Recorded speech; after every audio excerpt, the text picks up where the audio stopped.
Agora sim, vamos elevar nosso pensamento a nosso Senhor Jesus Cristo.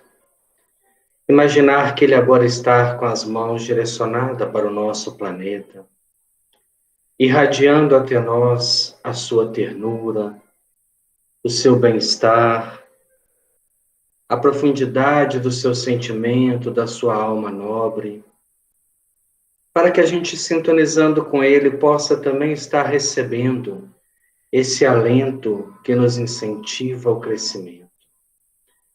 Permita, Senhor Jesus, que nesta tarde e noite possamos compreender um pouquinho mais da vida espiritual através desta obra e aprimorar nossos conhecimentos para que possamos aos poucos nos libertar de todas as ideias preconcebidas, das superstições, dos entendimentos superficiais da vossa lei.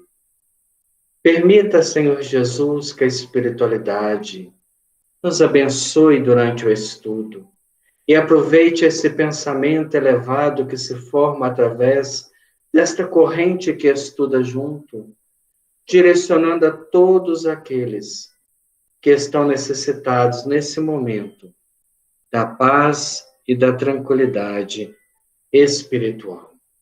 Que Deus, nosso Pai, nos abençoe, nos fortaleça, abra os nossos olhos à verdade, para que possamos caminhar cada vez mais em direção à nossa própria libertação espiritual. Muito obrigado, Senhor, por este momento, por mais esta reflexão que vamos fazer. Permaneça conosco hoje, agora e sempre. Que assim seja, graças a Deus. Muito boa tarde a todos. Nós estamos dando sequência ao estudo do livro Devação do Invisível e estamos estudando uma parte do livro No Limiar do Etéreo, aonde a Ivone Pereira buscou uma série de entendimentos do autor, do autor J. Arthur Findlay, que ele faz através de uma comunicação mediúnica, através de uma médium chamada Sloan. Ela dá passividade a um espírito e ele começa a fazer questionamentos a esse espírito. Como que é a realidade espiritual que ele vivia?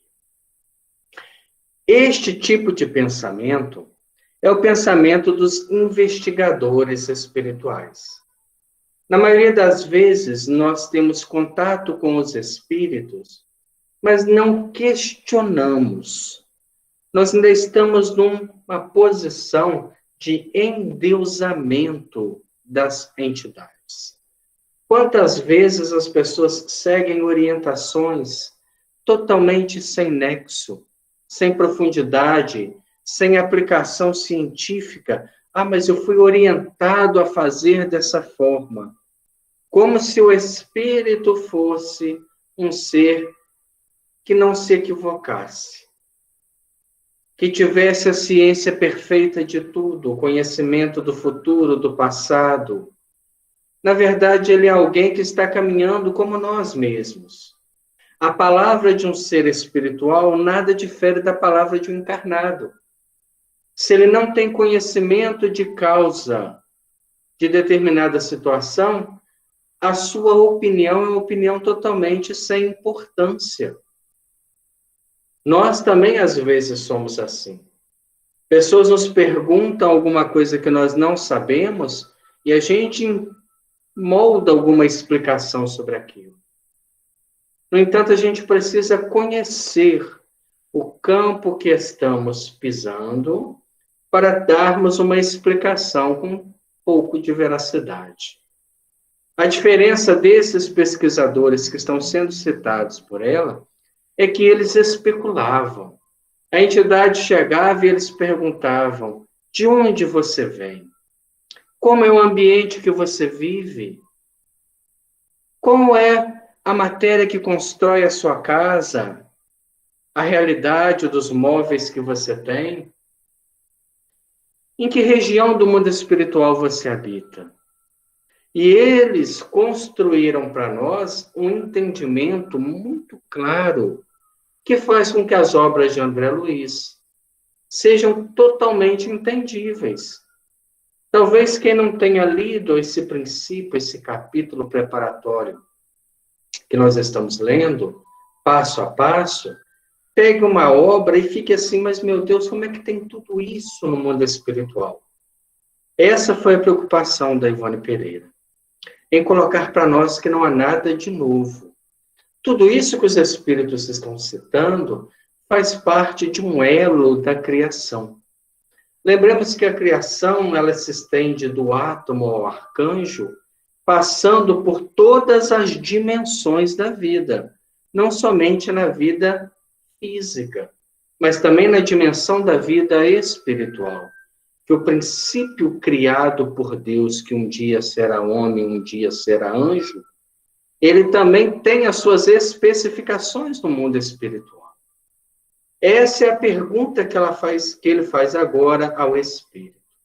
Ele coloca essa questão: assemelha-se a vossa vegetação? Ele pergunta: a vegetação que nós temos na Terra, de alguma forma, é semelhante à vegetação que você tem no mundo espiritual?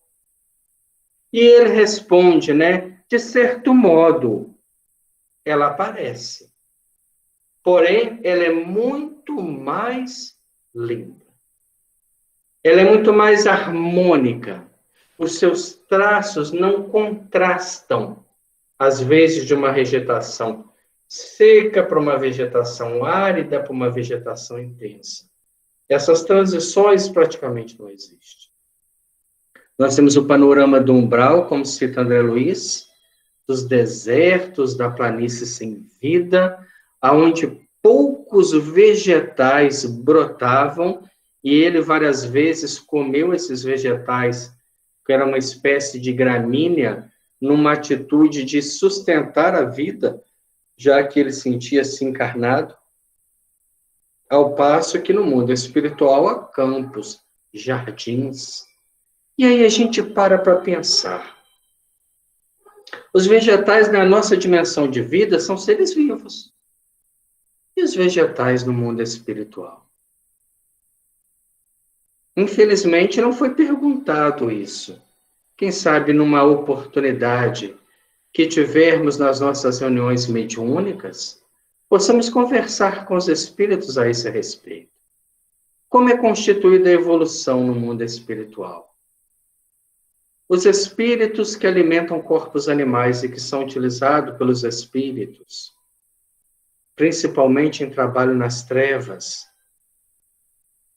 como faz esse desenvolvimento da espécie?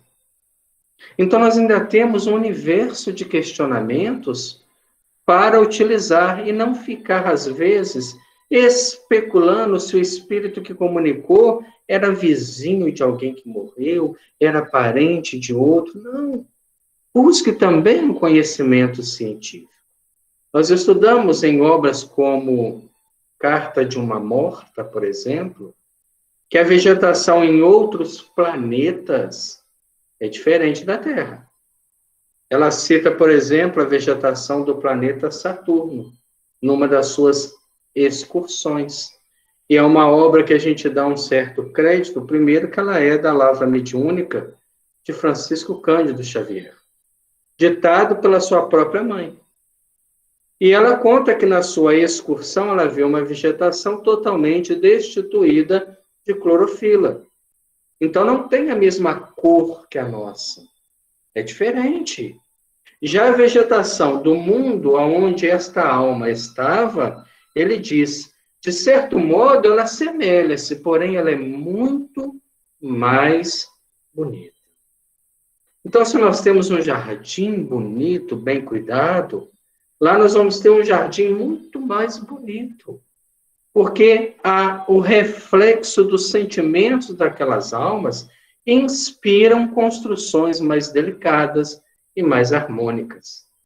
Logo abaixo ele pergunta, e como são as vossas casas? E ele responde, são quais as queremos. Ah, então no mundo espiritual não vai ter, por exemplo, favela. Depende. Depende de que região do mundo espiritual estamos falando. Se nós estivermos falando, por exemplo, das colônias superiores da vida, com certeza não, porque há um planejamento de crescimento habitacional. Nós não temos, por exemplo, uma quantidade maior de almas que aquela colônia comporta. Quando a gente lê a obra Nosso Lar, lá está dizendo que tem entre encarnados e desencarnados que vão e ficam mais ou menos 1 milhão de habitantes.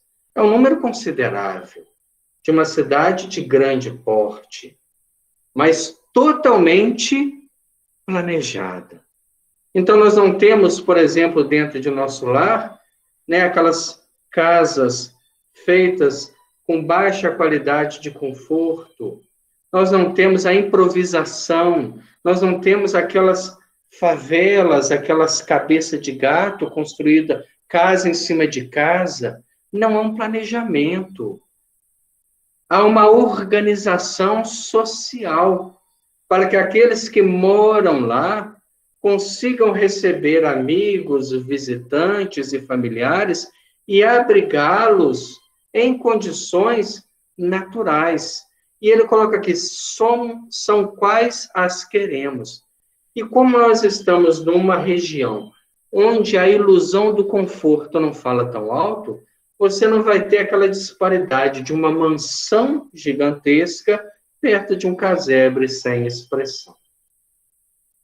Você vai ter mais ou menos, dentro de um nível de beleza e dentro de um nível também de variação, casas que podem abrigar mais pessoas, que podem abrigar menos pessoas, casas com jardins na frente, é muito citado nas obras, construções acolhedoras, porque a preocupação dos espíritos já não está mais com o conforto material, mas com o bem-estar que a construção pode favorecer. E por não haver essa desigualdade social tão grande como na nossa realidade, é como se nós estivéssemos num lugar onde há um equilíbrio financeiro, um equilíbrio econômico, porque a colônia espiritual trabalha com essa realidade. Lá você recebe pelo que você produz. E aquilo que você produz não é diferente do que o outro produz, independente da função que você exerça. Então, são esses detalhes que estão incutidos dentro de uma reportagem, de um questionamento como esse, que faz com que, quando nós cheguemos ao mundo espiritual, a gente consiga ter um entendimento social daquela realidade. Nós não seremos espíritos totalmente imaturos, que chegam lá e ficam de boca aberta com uma praça, e fica assim, mas meu Deus, como é que pode ter construído isso tudo? Nós já sabemos como. E essas casas vão sofrendo alterações à medida que o espírito também embeleza o seu interior. Então, ele tenta plasmar algo que seja, ao mesmo tempo, né, requintado, sem o excesso do conforto. As vossas casas aqui da terra, dizia o Espírito, são primeiro concebidas na mente. A gente faz aquele planejamento, eu quero uma casa com 3 quartos, com uma varanda, com uma garagem, com um jardim na frente, com um quintal atrás. Você faz um planejamento na mente. Depois, do que se junta à matéria física para construí-la de acordo com o que imaginaste. Aí depois começa, né? Você vai conseguindo material, vai comprando material e junta pedra, areia, cimento, e brita, e mais uma série de outros, né, materiais para juntar a construção para que aquilo ali se materialize, para que aquele pensamento que primeiro foi traçado numa folha possa construir e virar uma realidade. Aqui, no mundo espiritual, dizia o Espírito, temos o poder de moldar as substâncias. Como é que é esse poder de moldar? É o pensamento que vai modificar. Nós vemos isso, pelo menos um exemplo que nós tivemos na Terra, com Sai Baba na Índia. Ele moldava a substância que estava num estado etéreo para um estado material, através da força do seu pensamento. Ele tinha uma capacidade de concentração tão grande que as pessoas que o idolatravam como Deus, de acordo com a crença da religião da Índia, eles o endeusavam, então chegavam para ele e pediam alguma coisa, um cordão, um anel, um relógio, e ele plasmava isso no ato, tirava essas substâncias do etéreo. E o metal que se formava naqueles objetos saía da sua mão quente. É o depoimento de Divaldo Franco, que esteve sentado ao lado dele enquanto ele fazia essas materializações. E ele fica surpreso, porque ele não tinha nada que pudesse esconder alguma coisa. Ele simplesmente balançava a mão no ar e plasmava. Ele buscava elementos com a força do pensamento e manipulava os elementos, transformando numa esfera física. Se nós temos um exemplo disso que esteve encarnado aqui na Terra, imagina no mundo espiritual espíritos com esta força mental, que podem juntar e aglomerar os fluidos de acordo com aquela construção. Então, o fluido cósmico universal que vai construir uma casa, ele não é o mesmo fluido cósmico universal que vai construir a margem de um lago ou a vegetação que envolve aquela realidade. Cada variação do fluido cósmico universal estará ligado a um tipo de construção. Então, para fazer isso, o espírito precisa conhecer as variações desse fluido no mundo espiritual, para que ele possa moldar, como Sai Baba conhecia e manteve a memória, mesmo estando encarnado, de fazer as materializações metálicas, e além dos pós sagrados da Índia que ele tanto fez. Então, aqui temos o poder de moldar a substância etérea conforme pensamos. Assim também as nossas casas são produtos das nossas mentes. Pensamos e construímos.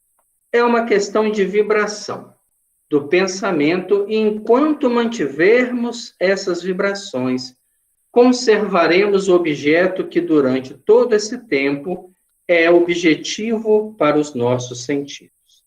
Então, o que ele está falando para nós? Uma coisa interessante.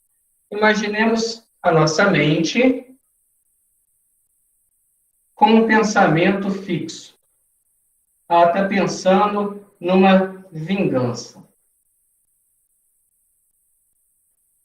Uma pessoa que foi desrespeitada, uma pessoa que foi, até certo ponto, ferida, magoada, perseguida. Então, ela começa a arquitetar uma vingança para alguém. Ela deseja negativamente algo para alguém. Automaticamente, ela começa a reunir unidades do fluido cósmico universal e dar a essas unidades o potencial da sua mente desequilibrada. Então, a sua mente está voltada para um sentimento de vingança. As emoções que ela carrega, aquele pensamento, são emoções negativas, e a gente começa, então, a perceber o quê? Uma construção negativa. Oi, Marília, você queria falar alguma coisa? Tá, qualquer coisa fica à vontade. O pensamento, ele toma o sentimento que o alimenta, e isso o sustenta enquanto esse sentimento for vivo. Enquanto, por exemplo, eu pensar em vingança de alguém, ou eu pensar mal para alguém, eu estou criando o quê? Uma energia deletéria. Eu pego o fluido cósmico universal e transformo matéria em energia, decompõe a física quântica. pega a matéria quintessenciada, transforma em energia e projeta pela ação do pensamento. É assim que funciona o nosso passe à distância. Nós vamos fazer a vibração para determinada pessoa que está doente, a pessoa está longe, está em outra cidade, e o grupo está aqui. Nós que conhecemos aquela pessoa, fazemos um círculo de oração, o pensamento expande, toma qualidade, transforma fluido cósmico em energia. Nesse caso, energia positiva, energia curativa, energia reconfortante, e se projeta, independente da distância, a alma que está sendo direcionada. Se esta alma está em estado de recepção, se ela também está em oração, se ela também está, em reflexão, ela recebe essa energia e se beneficia. Por isso que nós não temos a necessidade específica de ir até o lugar para fazer o atendimento. Nós devemos ir para levar a carga magnética pessoal. Mas o fluido cósmico universal alcança qualquer região. É dessa forma que a nossa prece alcança qualquer espírito em qualquer região que esteja, como também o nosso pensamento. Se ele é um pensamento maledicente, se ele é um pensamento ridicularizante, ele fere a suscetibilidade daquele que está distante. E se ele estiver encarnado, ele pode perceber como sensação. E se ele estiver desencarnado, ele percebe a integridade da sua intenção. Por isso que o nosso pensamento é algo fantástico. Aonde ele está gerando energia. E se eu começo a ficar preso à melancolia do passado ou uma esperança vazia do futuro, eu estou desperdiçando energia, porque ela não está sendo direcionada para a criação nenhuma. Com o pensamento, nós criamos a energia física do corpo, porque uma alma que pensa positivamente cria para si um halo de energia que vai ficar na sua atmosfera fluídica. E essa energia positiva vai ser absorvida pelos chakras, transferida aos plexos e alimentando a rede neurológica, a rede celular do nosso corpo. O pensamento doente faz exatamente o contrário. Quando a pessoa acredita que está doente, eu estou muito mal, eu não tenho jeito, essa doença que eu tenho não tem cura, essa dor que eu sinto não me abandona, eu acabo gerando toda uma energia deletéria que também vai fazer parte da minha essência, que também vai influenciar na saúde do corpo físico. Lembrando que tudo é manipulação do fluido cósmico universal em energia. O pensamento faz essa mutação. E a energia, ela forma o pensamento, ela forma o perispírito, ela forma o corpo físico. Ela apenas vai mudando de vibração, de intensidade, de localização vibracional. Tudo parte da capacidade de pensar. É por isso que a meditação é muito importante, que um pensamento bem direcionado traz benefícios para a alma, e aquele que começa a combater em si os pensamentos destrutivos começa a se colocar em condição de sintonizar com correntes mentais superiores, porque os espíritos superiores não se permitem mais o pensamento negativo. E para sermos instrumentalidade deles, precisamos também educar o nosso pensamento para viajar nessas correntes superiores. Não que ele vai ficar lá o tempo todo, porque nós não somos espíritos depurados. Nós ainda temos fragilidades. Nós ainda nos magoamos com muito pouco, principalmente quando aquele pouco afeta o nosso orgulho, ou o nosso egoísmo, a nossa vaidade. quando de alguma forma nos faz ver aquilo que somos e que não queremos ver, mas sente, reflete e reage. A partir daí, busca novamente a sintonia superior e aí sim estaremos prontos e aptos para sermos instrumentos da espiritualidade. Então, é explicativo esse 10º capítulo do livro No Limiar do Etéreo, que temos, apesar de não ser possível transcrever mais alguns trechos para as nossas páginas, os quais acreditamos edificariam os leitores se tornassem conhecidos. Também os livros recebidos pela médium Zilda Gama, médium muito desconhecida do movimento espírita. Zilda Gama foi professora, natural da cidade de Juiz de Fora, aqui vizinha nossa, e que deu uma grande contribuição mediúnica na área de romance. Ela foi a médium que inspirou Chico Xavier a psicografar romances. Quando ele leu os romances psicografados por ela, ele sentiu vontade, isso é um relato que ele mesmo faz, de psicografar romances. E ele pediu a Emmanuel, se fosse possível, ele gostaria também de trabalhar nessa área da literatura mediúnica. E Emmanuel pede a ele, nessa conversa, um estado mental muito calmo, para que ele pudesse retratar as memórias como foram feitas. E esse diálogo é muito interessante, mas fica para uma outra oportunidade. E essa médium Zilda Gama, ela escreveu romances ditadas já pelo espírito Victor Hugo, que mais tarde também escreveria através da Ivone Pereira.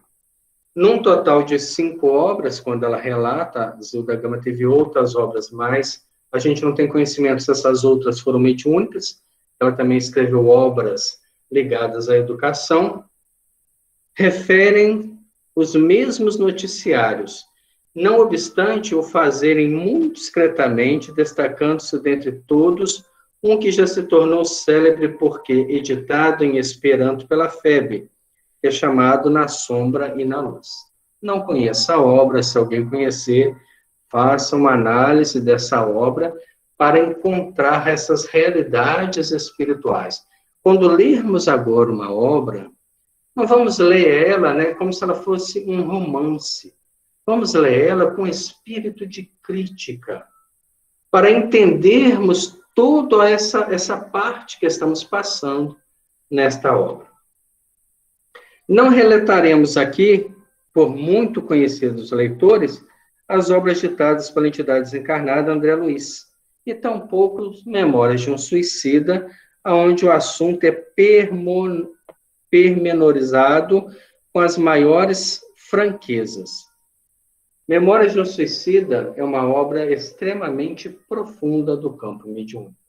Talvez a mais intensa na questão do umbral, muito próximo das trevas, se nós já não podemos classificar como trevas.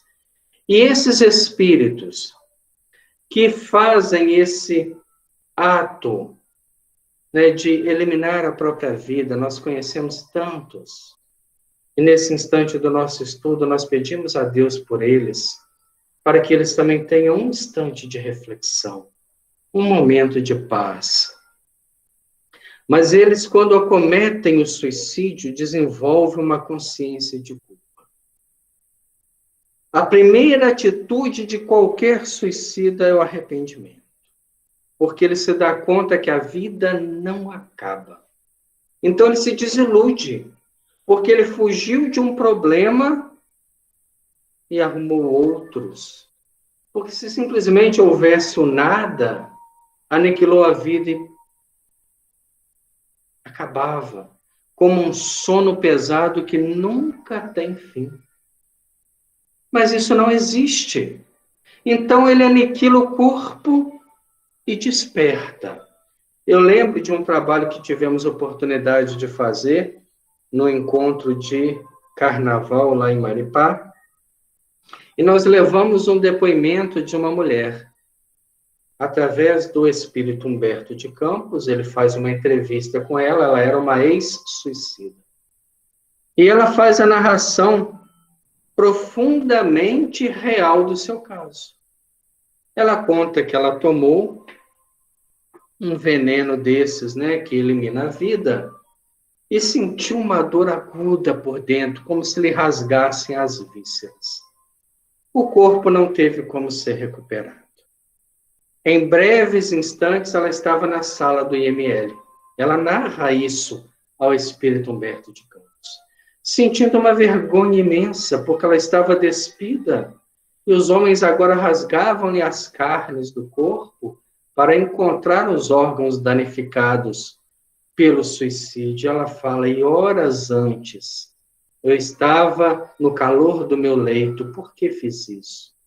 Depois ela narra adentrar a cidade da consciência de culpa, aonde abusaram do seu estado de mulher, de espírito iniciante ainda, despreparado para a vida espiritual, aonde as várias humilhações são execradas sem nenhum tipo de piedade, porque essas almas esculpem a sua realidade espiritual através daquele sentimento contínuo que não deviam ter feito isso, que não são mais dignas do amor de Deus. Por pior que tenha sido o caso, uma prece bem direcionada traz alívio a essas almas, porque elas não estão esquecidas pela beneficência do Pai Celestial. E chegará um dia que todas elas encontrarão oportunidades de se redimir.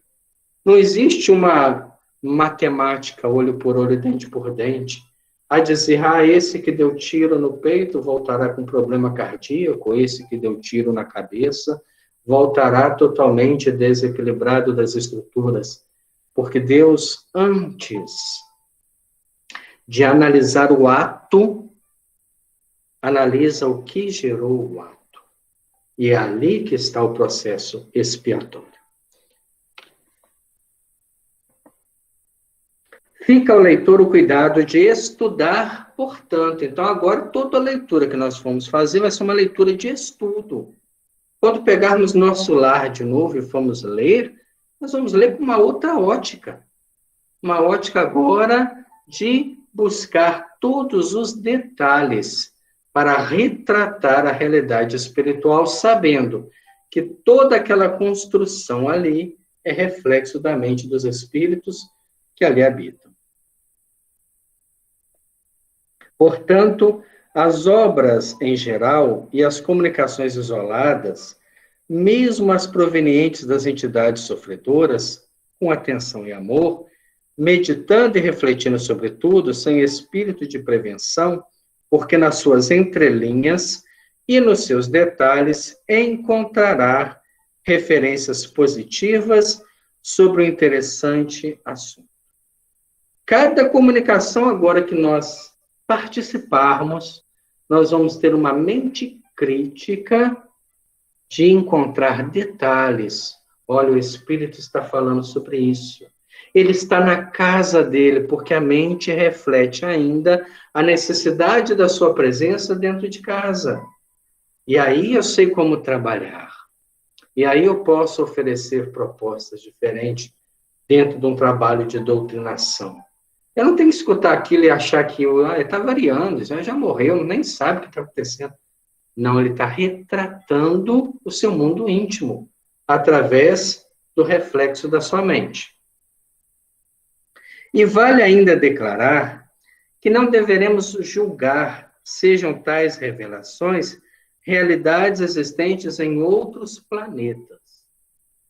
Porque o termo extraterrestre já é um termo tanto quanto ambíguo. As almas que não estão na Terra são extraterrestres, as que estão no mundo espiritual. Então, há realidades diferentes. Cada planeta, cada mundo, ele tem consigo toda uma realidade espiritual à sua volta. Todos eles têm. Então, o ser que está numa região do astral ligado à Terra, ele vai encarnar na Terra, em qualquer continente, em qualquer país, em qualquer cidade, em qualquer bairro, em alguma região. Nós temos, dentro desse centro que nós, né, chamamos de nosso planeta, do planeta Terra, um campo de trabalho gigantesco, onde nós vamos ter colônias espirituais inferiores muito ligados ainda à crosta, muito próximos dessa realidade, outras até dentro mesmo das entranhas do planeta, de espíritos ainda muito, né, materializados, e vamos ter instâncias cada vez mais superiores, cada vez mais chegando ao limite que comporta. Quando passarmos desse limite, aí nós estamos dignos de encarnar num outro orbe, porque a nossa vibração, que é a soma do pensamento mais a emoção, nos comporta essa viagem.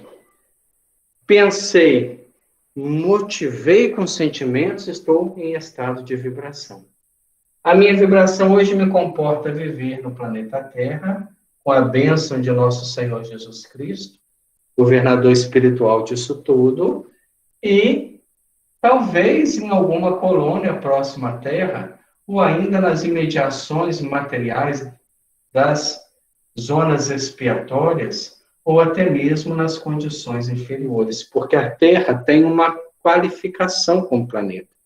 Ela ainda abriga espíritos muito imperfeitos e espíritos já em transição. Faz parte da sua caminhada evolutiva. Mas como agora ela caminha para o terceiro estágio da regeneração, ela começa a fazer um despejo de algumas almas que já não têm a vibração necessária. E qual seria a vibração necessária para permanecer na Terra? Está lá nas bem-aventuranças, quando Jesus disse, né, bem-aventurados os mansos e os pacíficos, porque estes herdarão a Terra. Ele estava falando de uma terra espiritual, não importa. Mansos e pacíficos é o credencial para esta vibração, para permanecermos na realidade espiritual daqueles que ainda querem crescer como espíritos. Os termos dos espíritos são categóricos, continua ela nos explicando. Trata-se de esferas fluídicas do mundo invisível. Ao contrário, aos médiuns inclinados a acreditarem que aquelas descrições traduziriam a vida em diferentes planetas, os próprios espíritos instrutores advertiram, chamando a atenção para o fato de que não se tratava de planetas espirituais, e sim do mundo espiritual, a verdadeira pátria do espírito. Aí a gente vai falar assim, então, por exemplo, quando a gente tem na codificação, que nós temos no nosso sistema solar planetas superiores. Nós temos, por exemplo, é citado nas obras que o planeta Júpiter do sistema solar é aquele que está mais próximo da perfeição. Então, as almas que habitam esse planeta, elas têm pensamento e emoção condizente com a realidade espiritual desse planeta. As colônias espirituais desse planeta e os seus satélites, que são mais de 60 satélites, também abrigam vida, porque Deus não criou nada para ficar rodando no espaço sem utilidade. Tudo tem vida, numa dimensão talvez diferente daquela que conhecemos.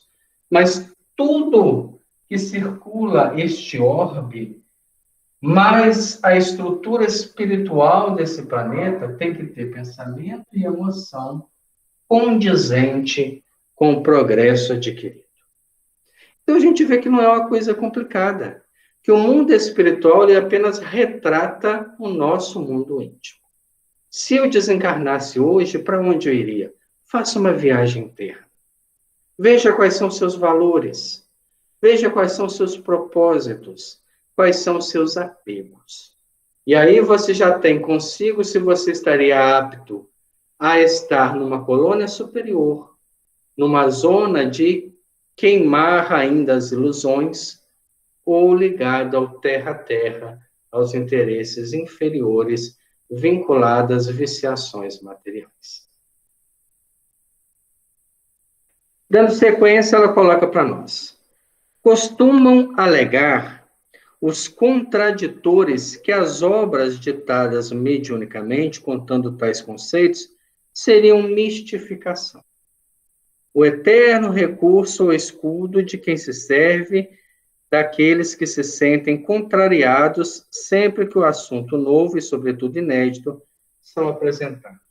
Nós temos pessoas, mesmo no meio espírita, que começam a falar, isso aí não é bem assim não, isso aí é interpretação dos outros, tem muita viagem nisso tudo, eu acho que não é isso. Olha o orgulho, né? Eu acho que não é assim. É a minha opinião? Não, você tem direito de ter a opinião que quiser. Mas é uma expressão do orgulho, porque você está contradizendo uma realidade comprovada por diversas mentes que nem contato tiveram. Como que Allan Kardec criou a codificação espírita? Através da comunicação de médiuns que não tinham contato, através da universalidade das comunicações, e encontrou nelas a verdadeira conexão, porque um médium aqui de Bicas te dava uma resposta mediúnica que um médium de um outro estado, de uma outra cidade, que não tinha contato nenhum, dava a mesma resposta. E um terceiro também, um quarto, ele juntou nesse compêndio e formou uma doutrina. E tem aqueles que falam, mas eu acho que não é dessa forma. Você tem direito de achar. Mas tenha certeza que é a expressão do seu orgulho. Porque nós estamos lidando com uma doutrina e não com uma opinião pessoal. Nós não estamos seguindo uma entidade espiritual, e sim a universalidade das comunicações. Então, tem pessoas que às vezes assistem um estudo e se desagradam, né? Ah, não, eu acho que vocês estão levando muito para um lado científico, para o lado real. E o lado real nem sempre agrada. Nós temos a introdução do livro Missionários da Luz, talvez uma das maiores verdades que o Espírito Emmanuel escreve através do Chico. Que ele fala, enquanto se fala da floresta encantada e dos doentes, todo mundo presta atenção. Enquanto é a fábula, é a ilusão, mas quando se fala da oficina de trabalho, muitos recusam. É a realidade nossa, nós cultivamos ilusões e não cultivamos realidade. Por isso que existe umbral, o lugar que se queima as ilusões.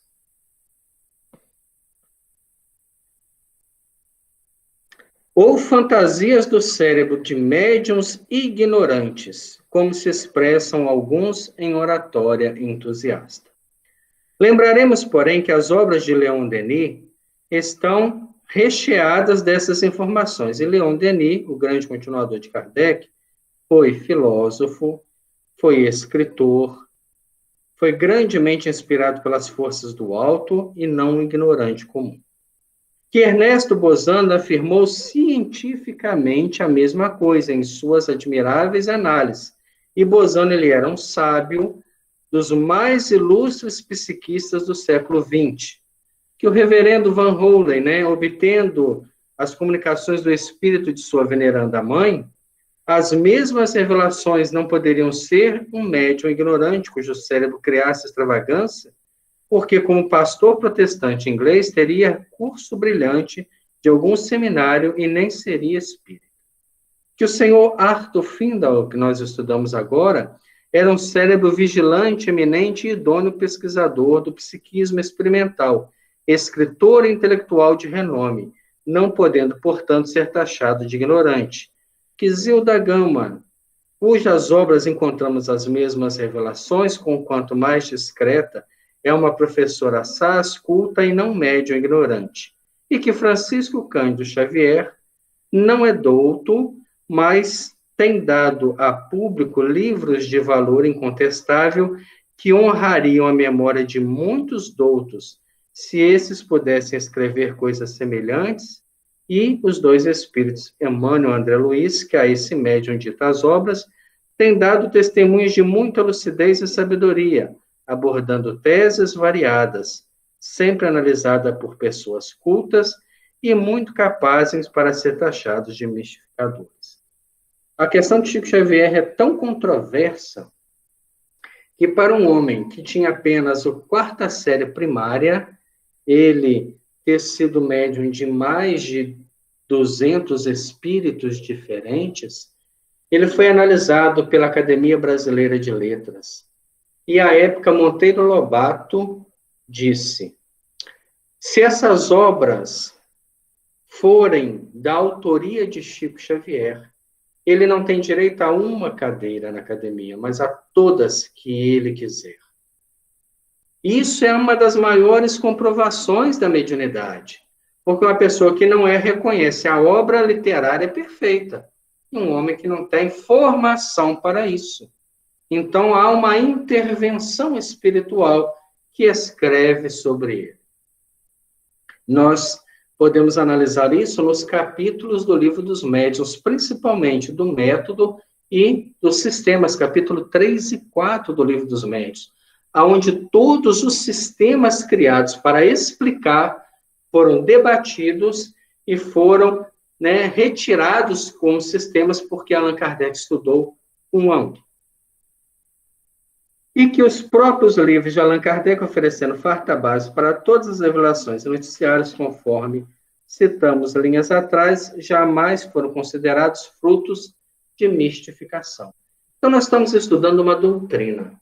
Nós não estamos estudando aqui um conto, uma fábula, nós não estamos estudando aqui um romance, uma lenda, nós estamos estudando uma doutrina.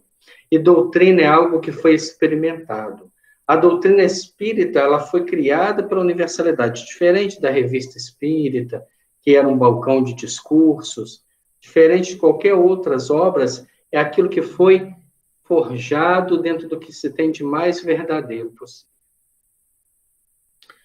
De outro modo, se um médium que ama a doutrina espírita e por ela se sacrifica sem outro interesse senão de servi-la, que a tudo no mundo renuncia a fim de conservar sua independência, para melhor se dedicar aos deveres que ela impõe, até mesmo as mais santas aspirações do coração, se um médium que moralmente se renova para Deus através das mais duras provações e humilhações diárias, sofrendo ataques de adversários, até no seio da própria doutrina e padecendo não raro perseguições e vitupérios dentro do próprio lar, se um médium que morreu para si mesmo a fim de melhor ressurgir para Deus e tornar-se digno de comunicar-se com os espíritos iluminados, no intuito de bem servir ao próximo e à causa, não obtiver de seu Mestre Jesus e dos bons espíritos a quem procurou honrar, senão mistificações de tal vulto, será melhor a todos os adeptos do Espiritismo fechar os códigos da doutrina e cuidar de vida nova. Olha que depoimento pesado, porque ela está contando a sua própria história. A Ivone passou dificuldade com outros médiuns, porque tinham ciúme da sua mediunidade e do conteúdo que ela trazia. Ela passou dificuldade com a própria família, que ela morava com uma irmã no Rio de Janeiro, que limitava as suas ações caritativas, já que ela costurava para todas as crianças da favela. Ela passou dificuldades com as pessoas que ridicularizaram. A própria FEB ridicularizou Memórias de um Suicida e não deixou que ela publicasse a princípio, dizendo que era uma obra fantasiosa, que era uma obra que não tinha nenhum tipo de explicação científica, e por 30 anos essa obra ficou guardada. Então, o que ela está falando? Se alguém que renuncia tudo para viver uma proposta, não receber do seu mestre, que é uma luz espiritual como Jesus, senão a mistificação, então a doutrina espírita é um caminho errado. É um caminho completamente equivocado. Aí realmente fecha-se os templos, que aliás já estão fechados pela pandemia, né? E isso nos ensinou que o tempo não é o importante é a religiosidade que está em nós. Hoje mesmo, né, numa conversa, foi perguntado, você sente falta do movimento espírita em si? Eu sinto falta da presença das pessoas, do calor humano, mas do templo não, de forma alguma. Porque o templo do cristão é a vida. Então, na sua casa, você tem o seu momento de reflexão, o seu estudo, a sua ligação com os espíritos superiores, o culto do evangelho no lar. Você tem o espiritismo na sua vida. Eu não tenho que ir na casa espírita para ser espírita, ou para sustentar uma doutrina. Agora, a convivência, sim, ficou muito limitada. Mas através desses aplicativos que nós estamos usando, de certa forma, a gente consegue reunir, a gente consegue trocar essa energia mental positiva. E se nós estamos cientes que essa doutrina nos dá esse retorno, como foi com Chico Xavier, como é com Divaldo Franco, como foi com Ivone Pereira, esse é o caminho. Não é momento de questionar a realidade para valorizar a ilusão. É momento de diminuir o efeito da ilusão para valorizar a realidade espiritual que nos aguarda. Atribuir as revelações sobre as realidades do mundo invisível a mistificações de entidades inferiores é desconhecer que, presidindo ao movimento do Consolador nesse mundo, como também esclareceu Allan Kardec, há um espírito celeste a quem o Criador outorgou direitos sacrossantos sobre a terra, o qual não seria capaz de consentir certamente que esta humanidade, pela qual ele próprio se imolou em suplício numa cruz, fosse tão grosseiramente iludida por tanta gente deste e do outro mundo, quando, afinal de contas, o Consolador em si mesmo é fruto tão só da mediunidade. Também fala assim, né? Nós estamos totalmente jogados no universo. Se nós temos nosso Senhor Jesus Cristo como um governador espiritual da Terra e procuramos ser cristãos, que é viver o cristianismo. Nós temos tantas pessoas falando agora em ser cristão, mas presas à igreja pagã, ao Velho Testamento. O cristão é aquele que segue o Cristo, a boa nova, a realidade espiritual da sua vivência, de você cultivar o bem, de você plantar sementes boas. Então, esta realidade espiritual é referente ao nosso ensinamento. Se nós não estivéssemos conectados com ela, aí sim você pode questionar.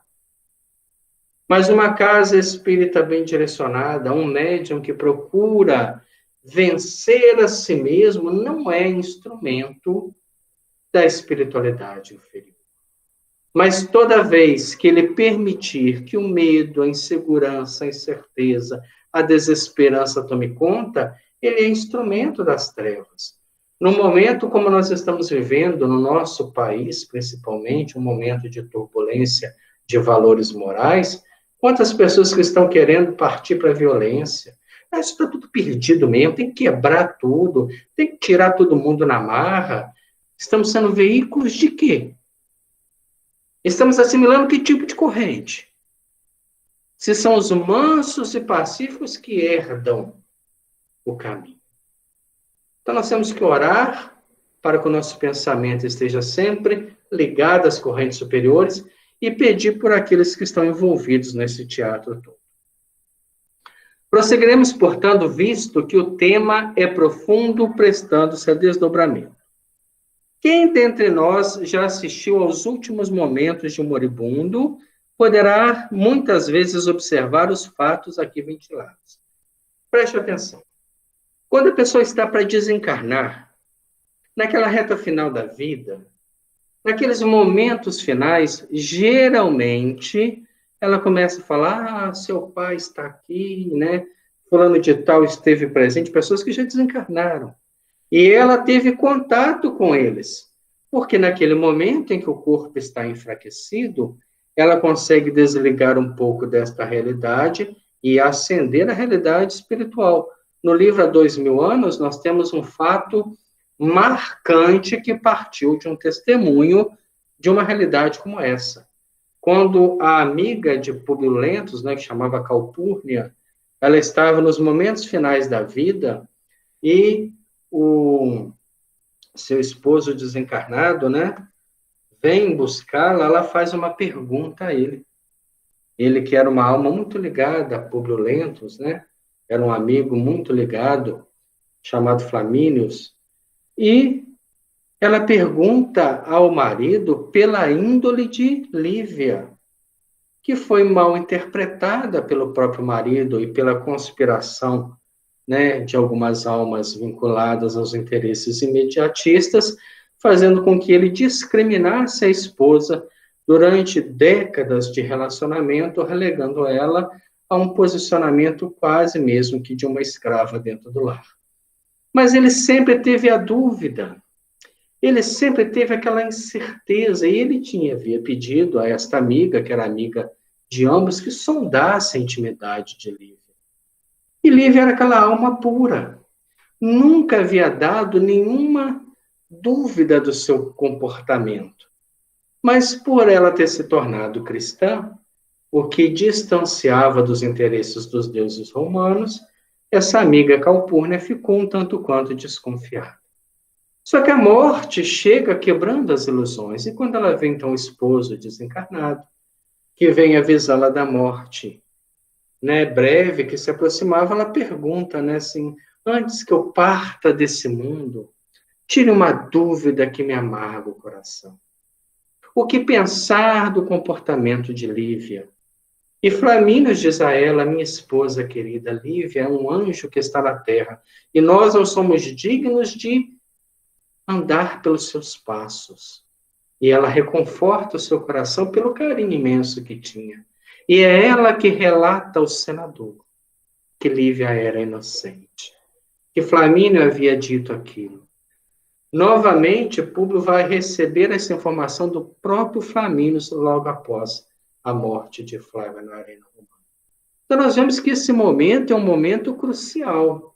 Quando nós estamos muito doentados, no fenômeno de quase morte, quando a pessoa está lá deitada, às vezes, né, em estado de coma, elas têm contato com o mundo espiritual, muito mais no campo da realidade do que no sono, porque o sono ele pode estar em processos, né, ligados aí a uma série de desejos físicos e valores materiais. Mas ali o corpo já combalido, menos influência material sobre o espírito, maior lucidez. Então ela vive experiências e quando retorna, ela traz consigo memórias que teve naquele período. Então é um período de grande investigação. E ela começa a falar para nós justamente isso. O decesso de uma criatura que retorna à verdadeira pátria, a espiritual, tais sejam as circunstâncias, oferece lições tão elucidativas quanto comoventes e belas. Nós vamos parar aqui, nesta noite. E aqueles que têm a oportunidade, ou que tiveram de acompanhar um doente, quando o doente fala, né, fulano de tal teve aqui, a gente fala, está variando, né, não dá valor àquela experiência espiritual que a pessoa teve. E nesse momento você pode tirar grandes ensinamentos para a sua vida. Vamos fazer a nossa prece e agradecer ao nosso Senhor Jesus Cristo, que é a bênção maior da nossa vida. Senhor Jesus, mestre e amigo, nós te pedimos, Senhor, nesse momento, onde as nossas reflexões se abrem para a vida espiritual, a verdadeira, a real, a qual um dia nós estaremos retornando, que nós possamos diminuir a influência da vida material sobre os nossos interesses, sobre os nossos desejos, sobre as nossas atividades, para que nos sobre mais tempo às reflexões do Espírito. Quantas vezes perdemos tempo e tempo, Senhor, valorizando aquilo que é temporário, que é passageiro, que é material, que fica na matéria, e esquecendo de investir no Espírito.